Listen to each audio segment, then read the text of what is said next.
Who are you? Who are you really?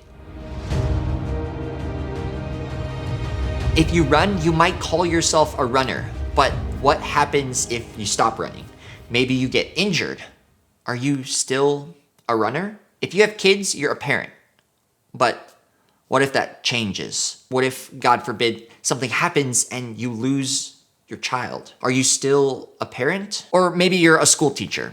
If you change your career or lose your job, are you still a school teacher? You see, identity matters. We base our lives around the things that identify us. Our identity informs our decisions. You're a Seattle Seahawks fan until you stop rooting for the Seattle Seahawks. Identity affects everything. It's core to how we live. If we don't have an identity, we find ourselves like a ship without a sail, drifting. But as we just saw, so many places where we find our identity aren't secure. They're based on circumstances. And those circumstances can and will change as time goes on. So we have two options. We can be left shaken and undefined every time our circumstances change, or we can find our identity in something that cannot and will not change. This is what Jesus invites you into. God has an identity for you based on his unchanging character. And because God is unchanging, this identity for you will never change. He bestows this identity on anyone who chooses to follow his son, Jesus Christ. So what is this identity? The identity God offers us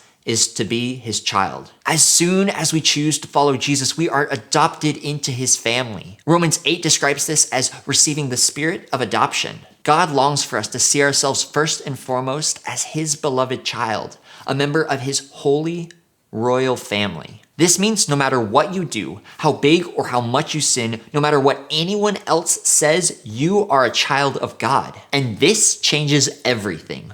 We no longer have to seek and strive to find our identities in this ever-changing world. We can rest in the fact that this identity is based entirely not on our own abilities and achievements. So over the next few videos, we'll continue to explore how this concept of identity affects and shapes our lives. But for now, let's end with this thought. Where do you place your identity? I encourage you, ponder that, talk about it, and I want to hear your thoughts, so please share. Until next time.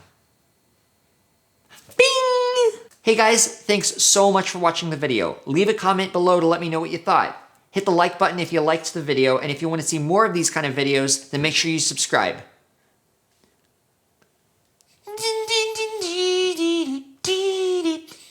This one's for you, Mom.